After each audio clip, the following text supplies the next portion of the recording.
How good a player was he? He was so unbelievable good. He was tall, but he had the pace of somebody who's small. Unbelievable technique. He's good with the head, good with his feet. In Holland, comparison with Marco, every striker has to be there, but he's an exception. He had everything. So my idol was Marco van Basten. Of course. So he was for me the ultimate. I don't know if you guys knows, but for me, it was just perfect. Exactly what a center forward should be. Did you have some kind of a football hero kind of? Absolutely. That guy is It was good. Marco van Basten. You too? Yeah, because I grew up a huge AC Milan fan. That was my Okay. team. Ma pensi che Marco, senza tutti quegli infortuni, sarebbe stato il più forte attaccante di tutti i tempi? Già lo si può considerare, quindi aveva, a parte Marco, al di là dei numeri, del fatto che potesse calciare di destra e sinistro, che era alto 1,88, che fosse veloce, che fosse cattivo. Quindi Marco già con quello che ha fatto, lo ha smesso a 28 anni praticamente, è da considerare tra i primi 5 attaccanti di sempre.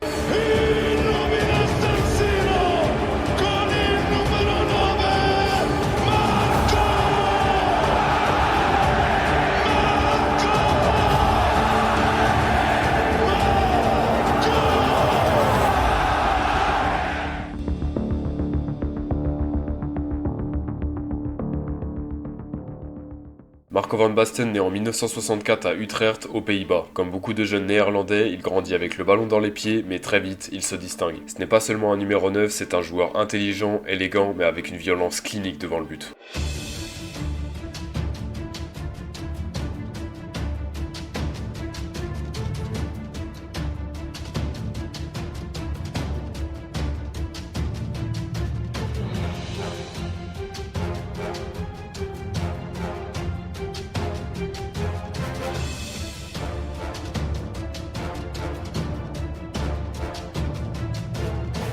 Pour ses débuts à l'Ajax Amsterdam, Van Basten va déjà planter quelques buts et va se faire épauler par la légende Johan Cruyff revenu au club. L'effectif compte aussi d'autres très bons joueurs comme Kieft, Jesper Olsen ou encore évidemment Frank Rijkaard. Mais c'est lors de la saison 1983-1984 que le signe d'Utrecht va véritablement exploser. Cruyff est parti au Feyenoord et Kieft a signé à Pise, ce qui laisse à Van Basten le champ libre de l'attaque. Et évidemment, ça va payer. 31 buts en 31 matchs, dont un quadruplé contre Willem, un triplé contre le Feyenoord, score final 8-2, et un quintuplé contre Dordrecht lors de la dernière journée. Et pour finir, première sélection avec les Pays-Bas contre la Belgique, il marque, et tout ça à seulement 19 ans. Et la saison suivante, il va frapper encore plus fort. 38 matchs, 27 buts et 20 passes décisives. C'est tout simplement énorme. À ce moment-là, tout le monde comprend que c'est un véritable phénomène. Et lors de la saison 85-86, un entraîneur arrive et ce n'est autre que Johan Cruyff, le retour. Cette saison-là, Van Basten marquera 39 buts et obtiendra le soulier d'or 1986. On peut également noter ce quintuplé contre Heracles et ce sextuplé incroyable face au Sparta Rotterdam. 2 triplés dans le même match. Absolument mythique. La Coupe du Monde au Mexique approche, mais malheureusement, les Hollandais ne seront pas de la partie. Défaite au barrage contre leurs voisins belges qui iront en demi-finale de ce mondial. De son côté, San Marco termine l'année avec ce but incroyable. Wouters. Van Basten, schitterend! Schitterend! Marco van Basten. De mooiste doelpunt van deze competitie, denk ik.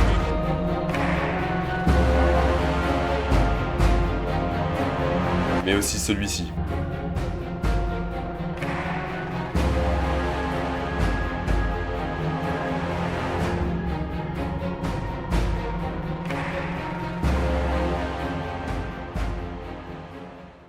La saison 1986-1987 sera un tournant pour la carrière de Van Basten. En effet, depuis quelques années, l'Ajax est en soif de trophées majeurs. De son côté, Marco continue sur sa lancée et a marqué 44 buts, a délivré 10 passes décisives, tout ça en 43 matchs. L'Ajax a remporté la Coupe des Coupes et Van Basten a marqué en finale. Et cette fois-ci, le néerlandais de 22 ans va s'envoler dans un nouveau club. L'AC Milan, un an après avoir été racheté par Silvio Berlusconi, veut s'offrir un nouveau numéro 9. San Marco est donc le premier sur la liste et signe pour environ 1 million de livres sterling. Une somme qui peut paraître basse, mais le club prend en considération les potentielles blessures du joueur. En effet, depuis un certain temps, il a eu quelques problèmes avec sa cheville, mais cela ne l'a pas empêché de performer. Son coéquipier en sélection, Ruud Gullit, rejoint également la Lombardie, un joueur ultra complet pouvant occuper presque tous les postes. Mais cette fois-ci, il occupera le rôle de second attaquant en soutien de Van Basten. Marco terminera 7ème du Ballon d'Or 87 et le grand vainqueur, c'était d'ailleurs la tulipe noire, Ruud Gullit. Arrigo Sacchi arrive sur le banc milanais et s'apprête à faire une révolution avec un effectif déjà très complet. Avec Giovanni Galli au poste de gardien de but, une défense composée du jeune de de 19 ans Paolo Maldini, le capitaine Franco Baresi, Alessandro Costa Curta revenu de son prêt à Monza et Mauro Tassotti. Ancelotti, Colombo et Evani au milieu, Donadoni en 10 et bien sûr les deux néerlandais devant. Pour son premier match, Marco van Basten marquera face à Pise et au bout du 5e, sa cheville va lâcher en octobre 1987. Il reviendra en avril 88 mais n'arrive plus à faire des matchs complets. Il perd donc déjà sa place de titulaire à Milan mais aussi en équipe des Pays-Bas. Les Rouges et Noirs remporteront tout de même le Scudetto, Marco a marqué 8 buts et délivré 3 passes décisives en seulement 1300 minutes jouées. Les Milanais se sont fait sortir lors du deuxième tour de la Coupe UEFA face à l'Espagnol de Barcelone. Une bonne saison collectivement mais individuellement compliquée. Il arrive à l'Euro en Allemagne, premier match en phase de groupe contre l'URSS, il rentre en cours de jeu, défaite 1-0.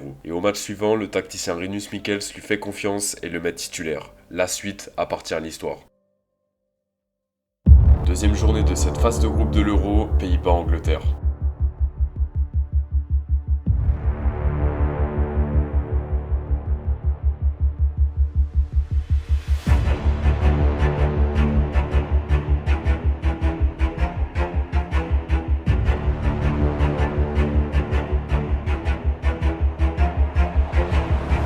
Ouverture du score de San Marco avec ce somptueux but, 1-0.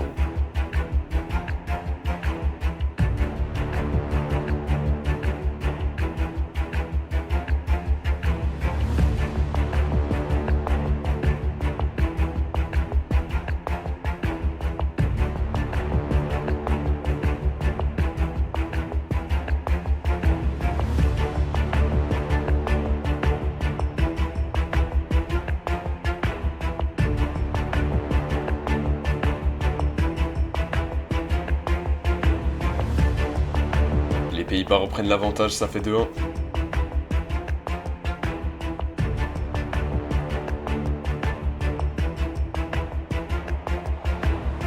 Triplé pour Van Basten, quel match, ça fait 3-1.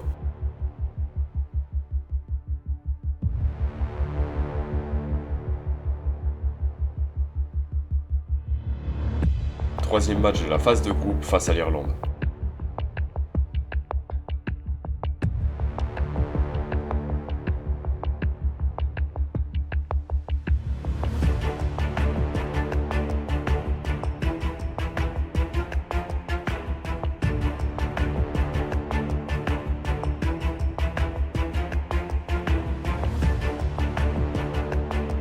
Kieft marque le seul but du match, score final 1-0.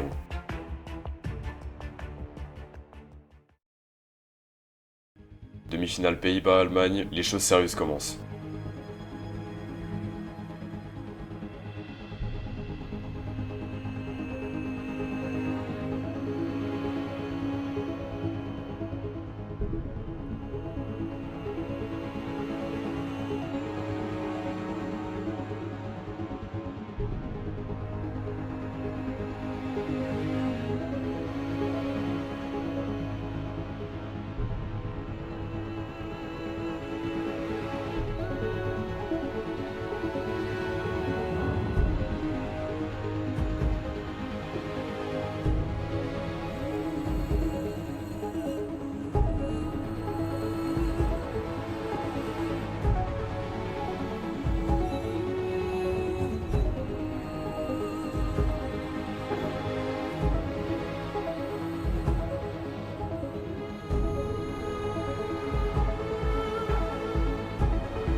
Lothar Matthaus convertit son penalty, ça fait 1-0 pour la RFA.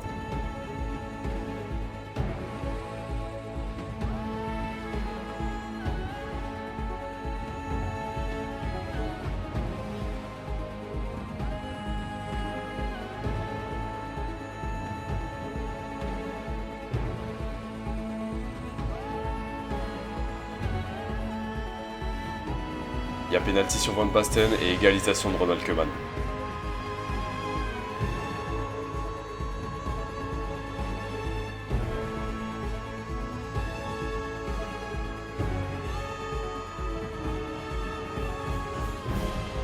Marco Van Basten, le clou du spectacle, ça fait 2-1. Les Hollandais sont en finale pour la première fois de leur histoire.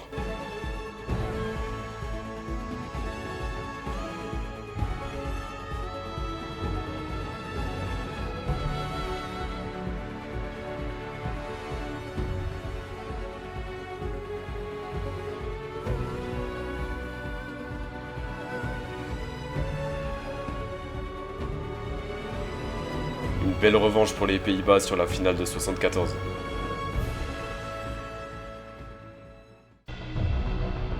Finale de l'Euro 88, Pays-Bas, URSS. Les hommes de Michels ont l'occasion d'avoir une nouvelle revanche face au coéquipier de Rinat Dassaev.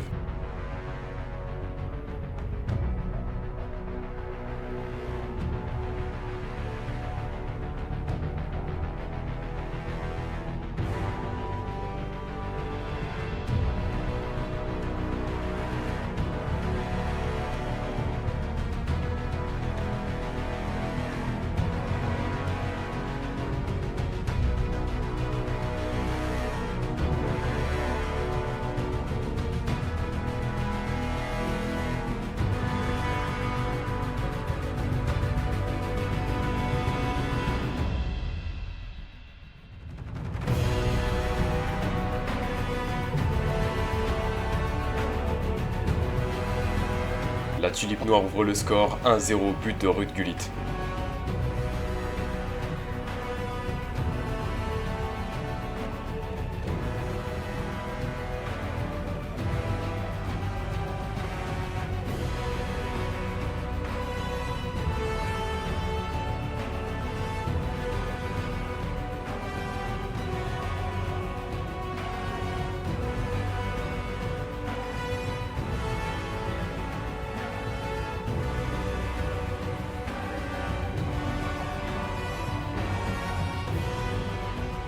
Marco envoie la volée du siècle dans la cage de Dassaev, ça fait 2-0, but exceptionnel.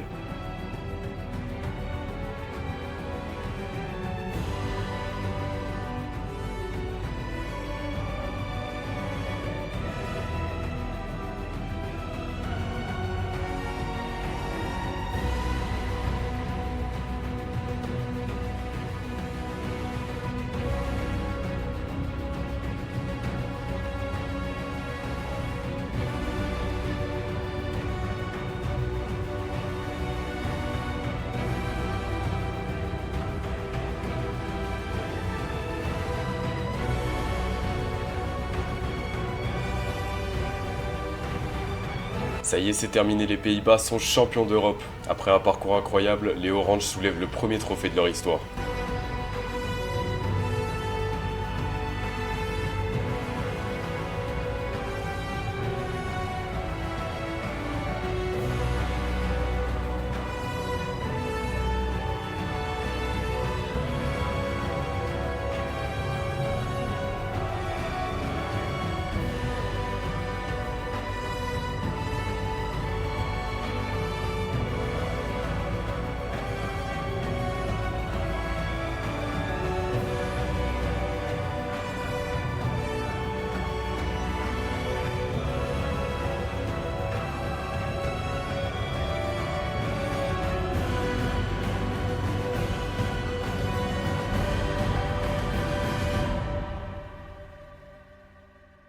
Après avoir réalisé une épopée exceptionnelle, Marco est de retour à Milan. Son coéquipier, également vainqueur de l'Euro, Frank Rijkaard, rejoint l'AC Milan en provenance du Real Saragosse. Ça y est, le trio Van Basten, Gullit, Rijkaard est réuni, que ce soit en club et en sélection. D'ailleurs, ce sera le podium du Ballon d'Or 1988, avec Van Basten qui décroche donc ce premier lauréat. Déjà un Euro et un Ballon d'Or, l'aventure est loin d'être terminée. La saison commence bien avec une victoire sur la double confrontation en 16e de Ligue des Champions face au Levski Sofia, avec un quadruplé de Van Basten au retour. En 8e de finale, c'est l'Étoile Rouge de Belgrade qui s'oppose au Rossoneri. Un partout à l'aller et même score au retour avec une victoire au tir au but de l'AC Milan. Marco aura encore marqué. Quart de finale face au Werder de Brême, 0-0 à l'aller, 1-0 au retour avec de nouveau un but du Signe d'Utrecht. Et en demi-finale, c'est le Real d'Hugo Sanchez et d'Emilio Butragueño qui se présentent. Un partout à l'aller avec un but de vous savez qui. Tout reste à jouer à San Siro au retour.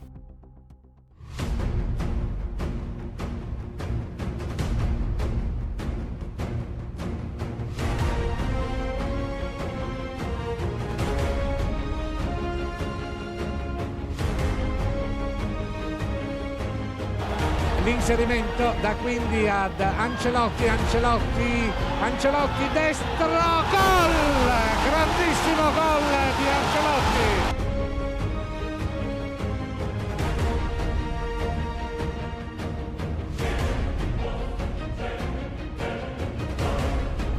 Cassotti calibra il suo cross, il colpo di testa di Rijkaard del 2-0.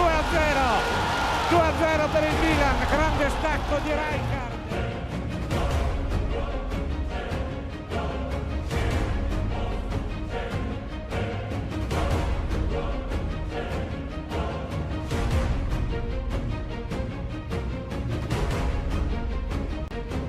Serie di finte, cross, Gullit, gol!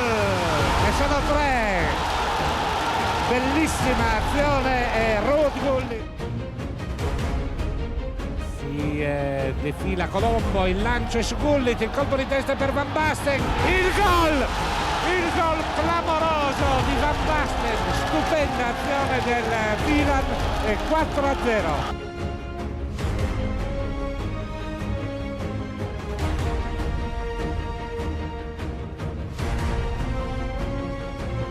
Il Real sembra avere alzato ormai bandiera bianca, ecco Donadoni che ha ricevuto da Tassotti, parte il suo tiro ed è gol!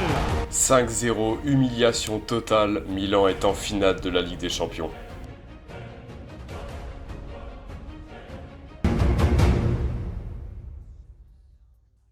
Désormais, il ne reste plus que la grande finale au Camp Nou face au Steaua Bucarest. Milan est favori, mais attention au club roumain qui avait remporté la Ligue des Champions 3 ans plus tôt. Gullit marque à la 18e minute, Van Basten marque à la 27e, Gullit s'offre un doublé à la 39e et de nouveau San Marco quadruple la mise et s'offre également un doublé à la 47e. 4-0, humiliation totale. L'AC Milan est champion d'Europe pour la 3e fois de son histoire. Marco s'offrira son 2e ballon d'or à la fin de l'année 1989, devançant ses coéquipiers Franco Baresi et Frank Rijkaard. Il terminera la saison avec 33 buts et 13 passes décisives, tout ça en 48 matchs. Deuxième meilleur buteur de Serie A et meilleur buteur de la Ligue des Champions, il est sans aucun doute le meilleur joueur du monde. La saison suivante sera un petit peu plus compliquée pour lui, il subira une opération du genou et commencera la saison seulement en octobre 89. Et il ne perdra pas de temps pour revenir en pleine forme. Buteur face à la Roma, doublé contre la Juventus, buteur face à l'Inter, un triplé face à l'Atalanta, buteur également contre le Barça en finale de Supercoupe de l'UEFA, qui se jouait à l'époque sur 2 matchs, score cumulé 2-1 pour l'AC Milan. Les Rossoneri remporteront également la finale de Coupe intercontinentale contre l'Atlético Nacional, club colombien qui avait du coup remporté la Copa Libertadores. En Champions League, il n'a pas joué le premier tour face à Helsinki, mais il est revenu pour le Real Madrid. Et décidément, il est vraiment leur bête noire.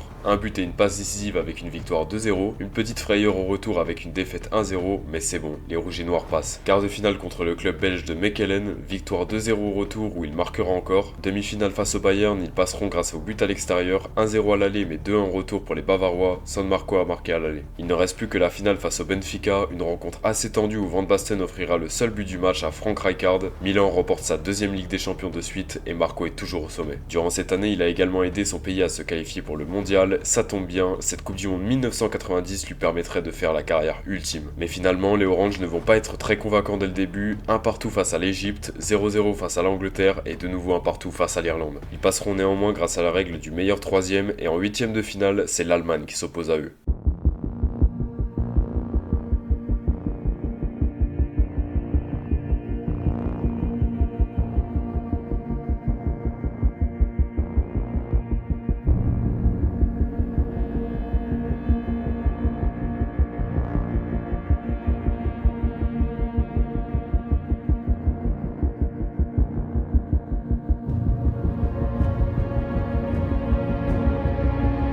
Klinsmann ouvre le score, 1-0 pour l'Allemagne.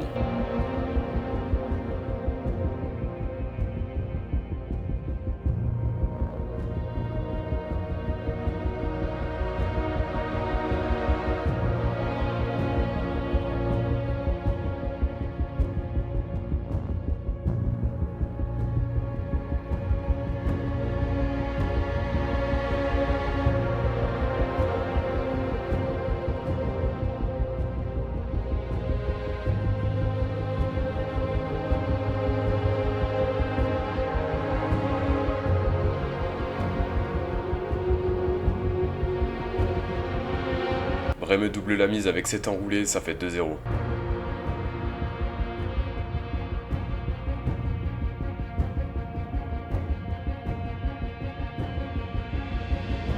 Koeman sauve l'honneur en convertissant son penalty, mais malheureusement, c'est la fin pour les Pays-Bas.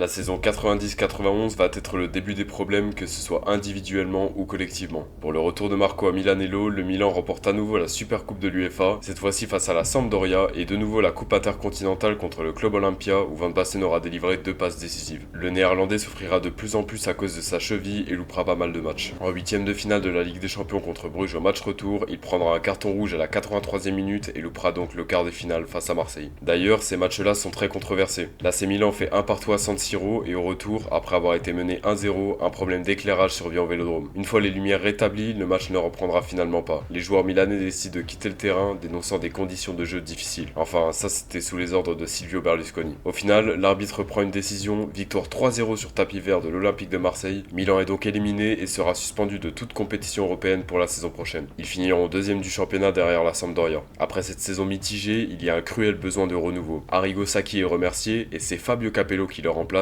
Et là, les rossoneri vont revenir au sommet. Malgré l'absence de Coupe d'Europe, ils réaliseront une saison d'anthologie. Cette fois-ci, Marco sera très peu impacté par les blessures. Certes, forcément avec moins de matchs ça aide, mais c'est tout de même une très bonne nouvelle. Les Milanais remporteront le Scudetto avec un total de 56 points, 34 matchs, 22 victoires, 12 nuls et surtout 0 défaite. Une attaque clinique avec notamment 74 buts marqués et une défense imparable, 21 buts encaissés. Le club peut compter sur sa nouvelle recrue, le croate Zvonimir Boban, et de la montée en puissance du jeune Demetrio Albertini au milieu. Carlo Ancelotti part à la retraite à la fin de saison et Van Basten redevient le meilleur buteur de Serie A. Il aurait pu remporter le soulier d'or, mais entre 92 et 96, il n'a pas été attribué. Il comptait pourtant 29 réalisations et 10 passes décisives, avec notamment un triplé contre Foggia et contre l'Atalanta. Il arrive à l'Euro 92 en Suède, les Pays-Bas finiront premiers devant l'Allemagne, l'Écosse et la communauté des États indépendants, donc ce qui a remplacé l'URSS temporairement. Et lors des demi-finales, c'est le Danemark en face. De partout au terme des 120 minutes, on aura le droit à une séance de tir au but.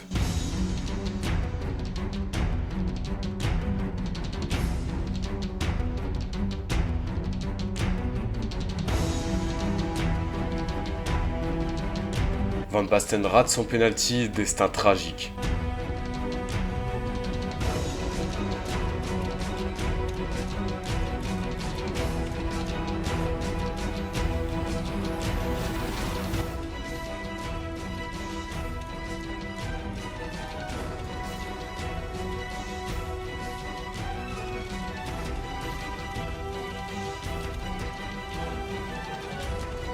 C'est terminé, les Néerlandais sont éliminés de la compétition.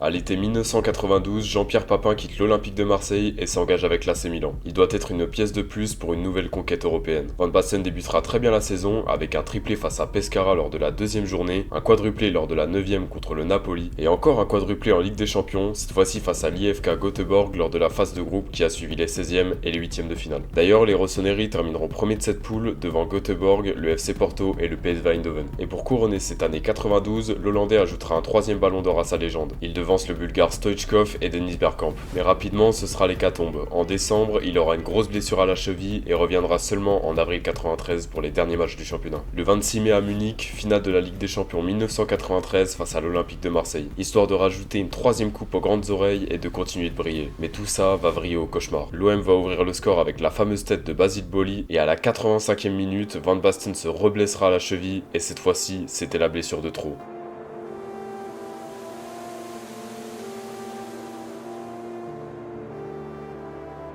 Les mois passent, les supporters attendent, mais Marco ne revient toujours pas. Ruud Gullit quittera Milan pour la Sampdoria et Rijkaard retournera à l'Ajax. Le club remporte tout de même la Ligue des Champions 1994 en ayant fait un parcours d'anthologie. Ce fameux 4-0 face au Barça de Johan Cruyff en finale, et de son côté, le Néerlandais n'aura joué aucun match. Saison 94-95, pareil. Cela fait 2 ans qu'il n'a pas joué, va-t-il revenir? Durant cette période, il tombera en dépression. Il ne pouvait même plus marcher et parfois, il devait ramper chez lui. Le 18 août 1995, il sera de retour à San Siro. Mais cette fois-ci, c'est pour ses adieux. Alors qu'il a à peine la trentaine, il doit déjà tirer sa révérence en ayant joué son dernier match à 28 ans en étant encore le ballon d'or en titre. Milan remportera toujours des titres, mais la blessure Marco Van Basten ne sera jamais soignée dans le cœur des fans.